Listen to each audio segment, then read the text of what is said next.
listening to and engaging with Canadians shouldn't be an inconvenience you have to go through every election cycle, but should be a way of doing business. The bond of trust between citizens and a government isn't just about citizens trusting their governments, although that'd be nice, but it's also about governments trusting their citizens, which would be really nice. We're facing a time in our country of anxiety, of concern around the economy. We see the reality. Conference Board of Canada put it out just last week that for the first time perhaps in the history of our country, we have a generation of young people who will expect to succeed less than their parents did, have less opportunities, have a lesser quality of life than their parents were able to build for themselves through their hard work.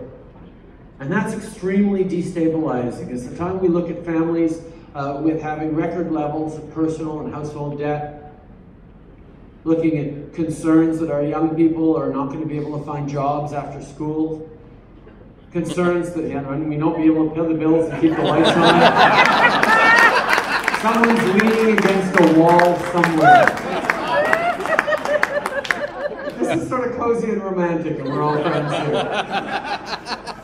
But that anxiety that people are feeling about how our economy is doing is actually quite interesting. Because if you ask people across the country how they think Canada is doing, people will say, you know what, our country's doing very well. We weathered the global recession reasonably well. We had strong bankings and good companies and natural resources. Canada's doing pretty well. But if you turn the question and say, so how are you doing? How's your family doing? How's your neighborhood? How's your employer? How's your job? People start to say, yeah, you know what? It's been tough. And it's not just anecdotal evidence. The evidence, the numbers bear it out. Over the past 30 years, even though our economy has grown over 115%, more than doubled in size, our GDP, median household income in this country has increased by only 15% over those same 30 years. So Canadians haven't had a raise, not a real one, in a generation. And that's worrisome. Because that anxiety leads to many things. It leads to, first of all, a government that stands up and says government is bad, and then goes about demonstrating spectacularly bad government, actually finds purchase. It finds purchase because people are wondering, well, you know what, the big picture doesn't seem to be working for me. So if government can start doing as little as possible, since nothing it seems to do is going to help, that might be fine with me. And that's what they're going to be prosecuting in the next election. This idea that government should focus most on trying to return as much money to people in ideological tax cuts as possible. But in all the conversations I've had with economists, and bankers, and business people, and Canadians, and students, and seniors across this country, hasn't one person said, you know what? I know how we can solve all the challenges we're facing in this country. Tax cuts. We'll fix all the various challenges around healthcare, the challenges around our education, the challenges around growth for the middle class. All we need is tax cuts. Now, there's nothing wrong with tax cuts if they're smartly done. But what this country needs right now is a plan. Is a plan for growth. A plan for creating jobs. A plan for creating a kind of growth for this country that works for all Canadians. It gives a real and fair chance to succeed. And what I've heard right across the country is very clear. We need investment. We need investment in education. We need investment in infrastructure. Things like livable cities, from transit to housing. Transportation infrastructure to connect our towns and cities across the country so we can get our goods to market. Wastewater issues. We need to be investing in innovation and research, cutting-edge energy solutions that will keep us on the forefront of the environmental movement and not dragging behind, hoping nobody notices. Because the world is noticing. They're looking at Canada and scratching their heads because what happened to the Canada they once knew?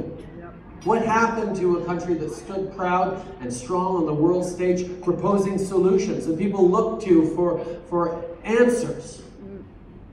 Instead, we're ducking our heads. We're coasting by. We're hoping that the real problems of the world don't catch up with us. Shame, indeed. The fact is, Canada has incredible advantages. Geographic positioning that leaves us access to trade south, east, and west across the Pacific to the growing economies of Asia. We have natural resources that will be needed by the world, but we also have human resources that are our greatest resource. Canadians ourselves, value-driven, big-hearted, compassionate, ambitious, innovative, and representing the entire scope of diversity that we find everywhere across the planet. If there was ever a country designed to thrive and succeed in the 21st century, it's Canada.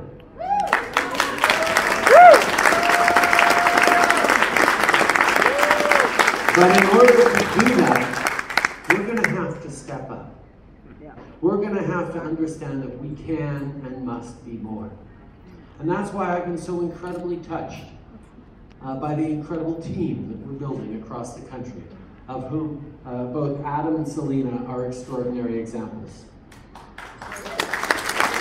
Because bringing together a great team of people committed to building a stronger future for ourselves, for our kids, for our grandkids, a fairer country, a better country, is not just about showcasing the fact that the Liberal Party can form an extraordinary, better government, not just a different government, but a better government from this one that Stephen Harper's offering.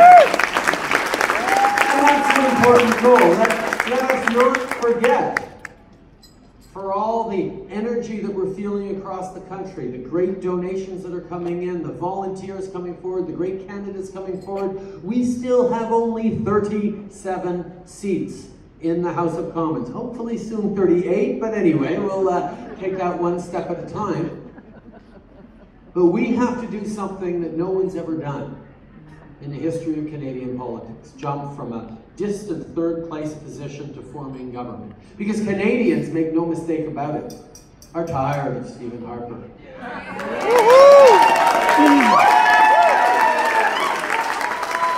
tired of the negativity, the nastiness. Yes, those are all criticisms we'll put out of him, and heaven knows I can certainly attest to the fact that they land. But my biggest criticism isn't the negativity, the nastiness, the divisiveness.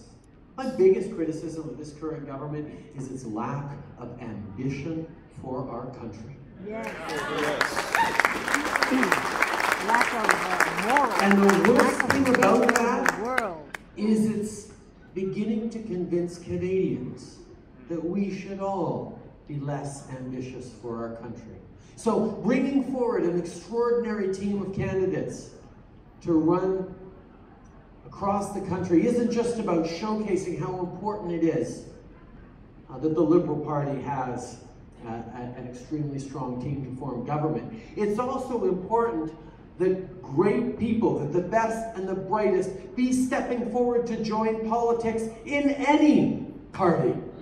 Because the cynicism that runs rampant across this country is not just hurting our ability to pull together and elect a good government. It's hurting our ability to actually be able to solve some of the real challenges we're facing. Canadians have always known that as we pull together, as we build a brighter future based on our common values, our hopes and dreams for this country, the fact that for all our differences from one end of this country to the other, differences in language, religion, culture, geography, ethnicity, background, history, they pale in comparison with what defines us as Canadians, which are shared values, Values of openness, respect, compassion, a willingness to work hard, a desire to be there for each other, a search for equality, a search for justice, for opportunity for all. This is what defines Canada. And regardless of where you're from or what your background is, you get to participate in that. You get to build a better future for